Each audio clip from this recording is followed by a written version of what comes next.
네, 구주 이철씨입니다. 이 시간에는 문화기술지에 관하여 보겠습니다. 예, 문화기술지는 인류학에서 발전한 이런 질적 조사인데요. 일정한 집단은 끊임없이 상호작용하는 가운데 일정한 유형의 행동과 사고를 공유합니다. 그런 문화 속에 사는 사람들 관점에서 그 문화를 기술하는 데 주안점을 둔 것이 바로 문화기술지입니다. 일반적으로 질적 조사에서는 현상에 대한 풍부한 기술과 해석이 강조되는데 이 문화기술지에서는 연구자의 해석보다는 그 문화 속에 속한 사람들의 관점을 통해서 그 문화를 있는 그대로 기술하고 보여주는 데 주력하는 것입니다.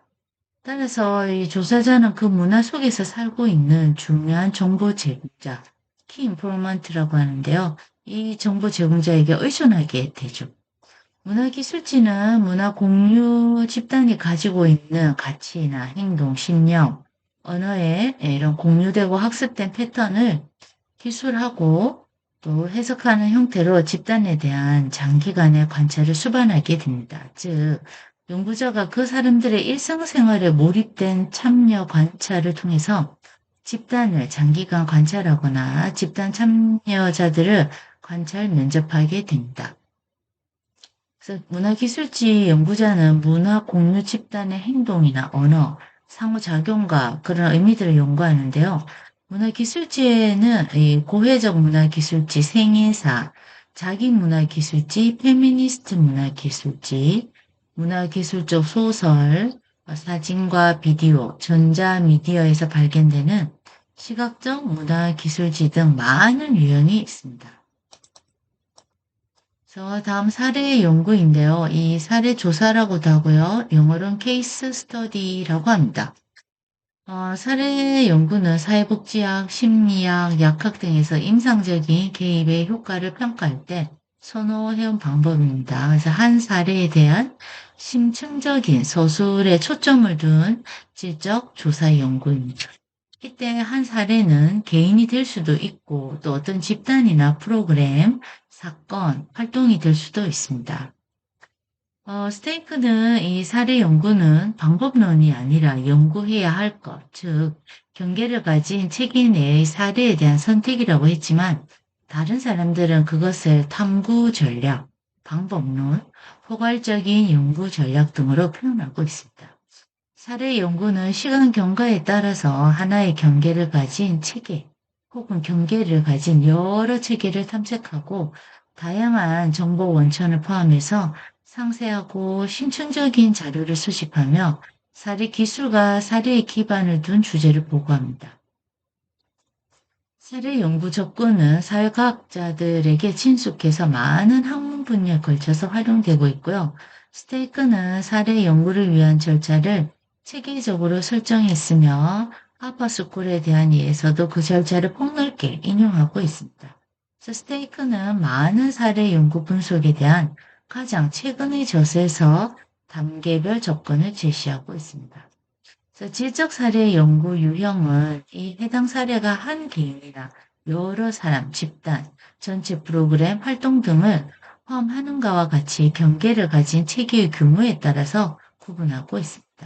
또한 질적 사례 연구는 사례 분석의 목적에 따라서도 구분이 될 수 있는데요. 그 목적에는 세 가지 유형이 있습니다. 예, 먼저 첫 번째는 도구적 단일 사례 연구입니다. 그래서 연구자는 하나의 이슈나 관심사에 초점을 맞추고 나서 이 이슈를 예증하기 위한 하나의 경계를 가진 체계를 선택해야 합니다. 두 번째는 집합적 사례 연구, 다른 말로는 다중 사례 연구라고 하는데요. 하나의 이슈나 관심이 선택이 되지만 연구자는 여러 개의 연구 현장에서 여러 개 프로그램을 선택하거나 또 단일 현장 내에서 여러 개 프로그램을 선택할 수도 있어요. 종종 연구자는 그 이슈에 대한 서로 다른 관점을 보여주기 위한 여러 사례를 의도적으로 선택하기도 합니다. 네, 그리고 세 번째, 본질적 사례 연구인데요. 이제 본질이라는 용어 자체가 좀 어렵게 느껴질 수도 있는데, 우리가 본질, 원래 무엇을 하고자 하느냐, 그 아주 원시적인 초점, 포인트가 되겠어요. 자, 그래서 원시적인 이런 초점, 포인트, 딱 그것이 본질이다.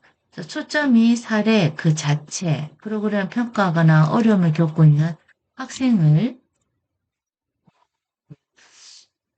이제 연구하는데 초점 맞추려 한다는 거죠. 왜냐하면 그 사례가 비일상적이거나 독특한 상황을 보여주기 때문입니다. 이것은 내러티브 연구의 초점을 닮았지만 사례에 대해서 상세하게 기술하는 사례 연구의 이런 분석 절차는 그 맥락이나 주위 환경 내에서 여전히 진실을 붙들고 있다고 할 수 있겠습니다. 실적조사 연구의 유형별 접근을 보시면요. 이렇게 내러티브 연구, 현상학적 연구, 근거이론 연구, 문화기술지 연구, 사례 연구 등이 있죠.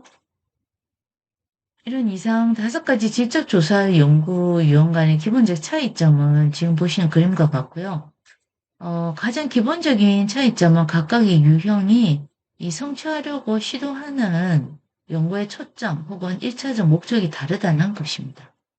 그래서 인생을 탐색하는 것은 이론을 창출하거나 문화 집단의 행동을 기술하는 것과는 다릅니다. 또한 학문 분야의 기원에 중복되는 점이 있기는 하지만 일부 접근은 또 단일한 학문 전통을 가지고 있어요. 예를 들어서 근거 이론은 그 사회학, 나 기술지는 인류학이나 사회학 이렇게요.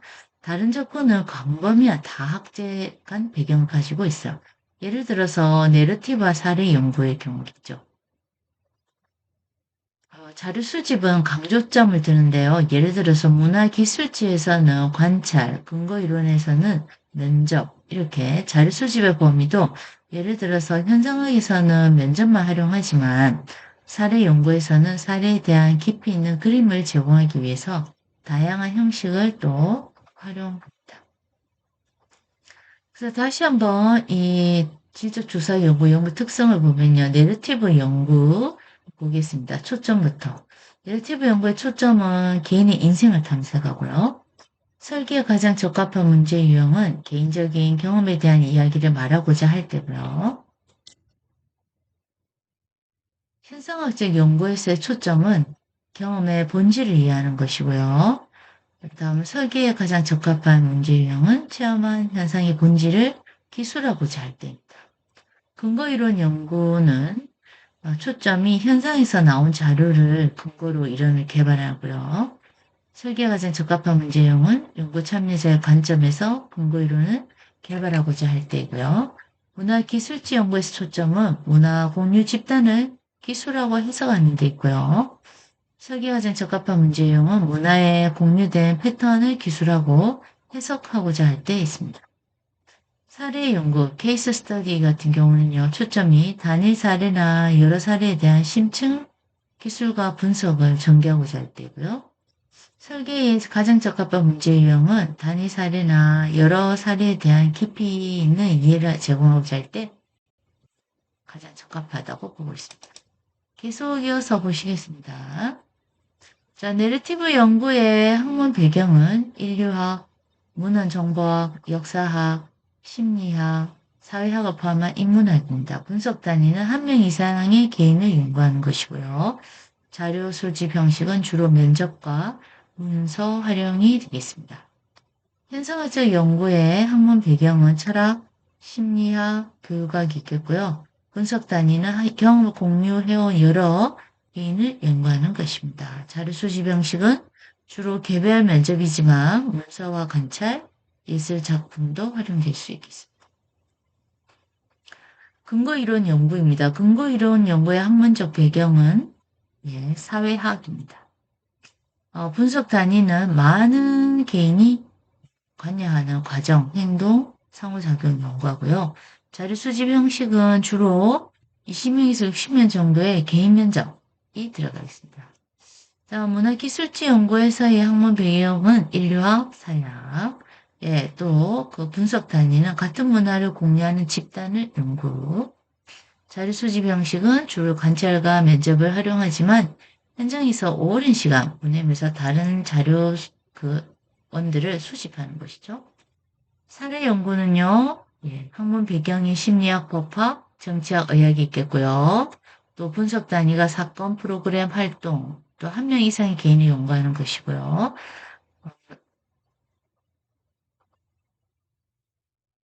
자료 수집 형식에는 주로 관찰, 면접을 활용하지만 현장에서 오랜 시간 보내면서 다른 자료원들을 또 이렇게 활용을 해야 한다는 것이죠. 예, 계속해서 이번에는 내러티브 연구가 자료 분석 전략으로 뭘 쓰느냐? 이야기, 스토리텔링 쓴다고 그랬죠? 재구성한 이야기, 또 주제를 전개하고 종종 연대기를 사용하고요. 보고서는 개인의 인생 이야기에 대한 내러티브를 전개한다. 보시면 되겠어요. 다음 현상학적 연구에서의 자료 분석 전략은 의미 있는 진술, 의미 단위, 텍스트의 근거한 기술, 구조적 기술, 본질에 대한 기술. 그래서 자료 분석 전략을 세우면서 포스트잇 사용을 많이 합니다. 그래서 이런 의미 단위로 묶어보고 그 텍스트의 근거한 기술을 풀어서 쓰고 하는 것이죠. 보고서는 경험의 본질을 기술합니다. 근거 이론 연구에는 개방 코딩, 추 코딩, 선택적 코딩. 앞선 시간에 제가 서랍을 말씀드렸는데요. 서랍을 처음에 100개로 잡았다면 점점점 그 서랍 수를 줄여나간다 생각하시면 되겠어요. 자, 보고서는 하나의 도형으로 설명되는 이론을 창출하는 것입니다. 다음 문화기술지 연구입니다. 문화기술지 연구의 자료 분석 전략은 문화 공유 집단에 대한 기술 집단에 대한 주제를 잡고요. 보고서는 문화 공유 집단이 생활하는 방식을 기술하는 것입니다. 사례 연구는요. 자료 분석 전략에서 사례에 대한 기술, 사례에 대한 주제, 사례 간 주제를 분석하고요. 보고서에서는 하나 이상의 사례에 대한 상세한 분석을 전개한다고 보시겠습니다. 이렇게 각 그 유형별 접근의 결과로서 작성된 보고서는 이전에 이루어진 모든 과정으로부터 형성이 됩니다. 그래서 개인의 인생에 대한 이야기는 내러티브 연구를 형성하고요. 현상에 대한 경험의 본질을 기술하는 것이 현상학이 되겠습니다. 그래서 종종 시각적 모형으로 그려지는 하나의 이론은 근거 이론에서 나타나고요. 또 문화, 공유 집단의 생활하는 방식에 대한 총체적인 관점은 기술지로도 드러납니다. 그래서 경계를 가진 책의 한 사례 혹은 여러 사례에 대한 심층 연구는 사례 연구가 되겠습니다. 그래서 지금 표 13-3 보이시죠? 이런 질적조사 연구 유형별 접근의 보고서 구조인데요. 앞에 한 얘기가 반복되는 부분이 많기 때문에 이 질적조사 연구 유형별 내용은 오늘 확인해 보시면 되겠습니다. 다음은 실질조사 연구 방법과 과정이 되겠습니다. 네, 이 질적조사 연구의 방법과 과정에 관해서 보시겠습니다. 네, 질적조사 연구의 방법과 과정은 연구의 속성이나 주제에 따라서 다양하게 전개될 수 있지만 여기서는 연구 문제 형성, 연구 설계 수립, 대상자의 표집, 자료 수집, 자료 분석 및 해석, 보고서 작성 이렇게 나누어서 살펴보는데요. 먼저 1. 연구 문제 형성입니다. 지금까지 살펴본 바와 같이 질적조사 연구는 사물의 현상을 기술하고 이해하기 위해서 이루어집니다. 따라서 연구 문제도 질적인 형태로 제한이 됩니다. 즉 변수 간의 인과관계나 집단 간 비교가 아니라 연구자가 알고자 하는 아이디어나 문제로부터 연구를 시작하는 것입니다. 그래서 연구 문제를 적절하게 잘 설계하기 위해서는 다음과 같은 질문들을 해볼 수 있는데요. 보시겠습니다. 1. 탐구하고자 하는 현상, 실제, 사회적 실체의 본질이 무엇인가? 2. 탐구하고자 하는 현상에 대한 지식이나 증거로 삼을 내용은 무엇인가? 3. 연구에서 다루고자 하는 주제, 관심 영역은 무엇인가?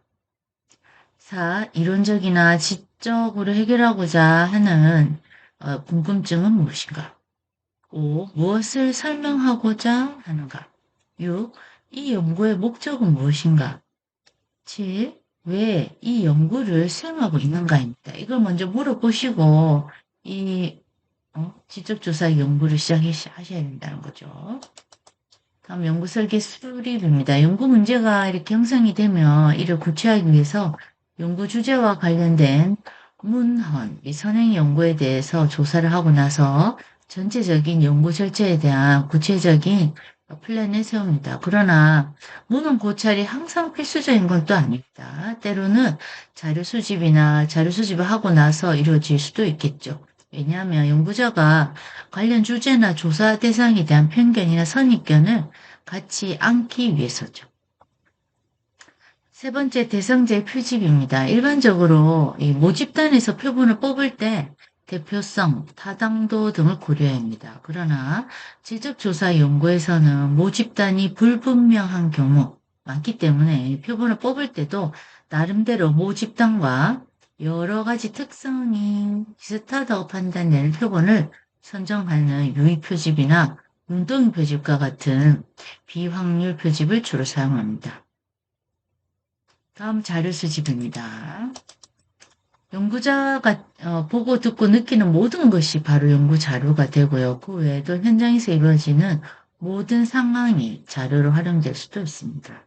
이때 정보의 중립성을 고려해서 정보 제공자와의 지나치게 친밀한 관계는 조심해야 합니다. 또한 자료 수집에서 중요한 점은 연구 문제에 대한 적절한 해답을 얻을 수 있는 조사 대상자가 자연스럽게 생활하는 현장을 선택하고 그 현장에 성공적으로 접근하는 것입니다. 이것을 위해서 그들의 언어나 관습 등을 익혀야 하겠죠. 다음 다섯 번째, 자료 분석 및 해석입니다. 자료를 분석할 때는 이론을 바탕으로 전반적인 분석 틀을 개발해서 사용하기도 하고요. 이론적 배경이나 분석 틀 없이도 분석하기도 합니다. 자료 분석의 초점은 수집된 원자료에서 어떤 중심 주제나 패턴을 찾아내는 데 있습니다. 이것을 위해서 자료 의미를 해석하고 또 범주별로 또 분류하고 재조합하는 과정을 거치게 됩니다. 지적조사 연구에서 자료를 분석하는 데 많이 사용하는 방법은 내용 분석입니다. 자, 다음은 보고서 작성입니다. 네, 이 연구 과정이 끝나게 되면 보고서를 작성하게 됩니다. 질적 조사 연구의 보고서 역시 연구 과정과 마찬가지로 엄격하게 정해진 형식은 없습니다. 그러나 보통 양측 조사 연구와 마찬가지로 이 질적 조사 연구의 보고서에서는 문제 제기, 이론적 배경, 연구 설계, 자료 수집 방법, 연구 결과, 향후 연구 및 정책적 함의 등이 포함이 됩니다. 양측 조사 연구의 보고서와의 차이는 질적 조사 연구는 자료 수집과 분석이 동시에 이루어지기 때문에 기술을 할 때도 같이 기록하는 점입니다. 분석 대상도 양적 조사 연구의 통계 추론이 아니라 연구 대상의 의미 구축에 대한 자료 정리, 분류 및 초상화를 주로 하기 때문에 분석적인 소수 방법을 많이 활용하고 있습니다. 네. 질적 조사 연구와 양적 조사 연구의 비교입니다. 질적 조사 연구와 양적 조사 연구는 현상이나 사건을 체계적으로 조사하고 탐구하기 위한 방법이라는 점에서는 같아요. 그러나 이제 각각의 방법이 적합한 상황과 연구 기법에서는 차이가 있죠. 그래서 질적 조사 연구는 사회 현상을 이해하는 데 초점을 두고요. 언어, 이미지에 대한 분석과 관찰, 또 비구조화된 인터뷰를 사용해서 특정 경험에 대한 의미를 찾고 이론 검증보다는 이론 형성을 목적으로 합니다. 그래서 양적 조사 연구는 사회 현상을 묘사하고 설명하는 것이 목적으로 연구 결과를 일반화하는 것이 필수적이고요. 이것을 위해서 표본의 대표성 확보해야 합니다. 따라서 이 질적 조사 연구는 산술적 통계 분석을 잘 사용하지는 않지만 양적 조사 연구는 대체로 통계 분석을 사용합니다. 질적 조사 연구와 양적 조사 연구의 상세한 비교가 지금 표 14-4에 보고 계십니다. 지금 내용에서 보면 양적 연구와 질적 연구의 실제 본질이 어떻게 다르냐. 양적 연구는 객관적 실체를 형성하는 인간의 특성과 본질이 존재한다고 가정을 하고요.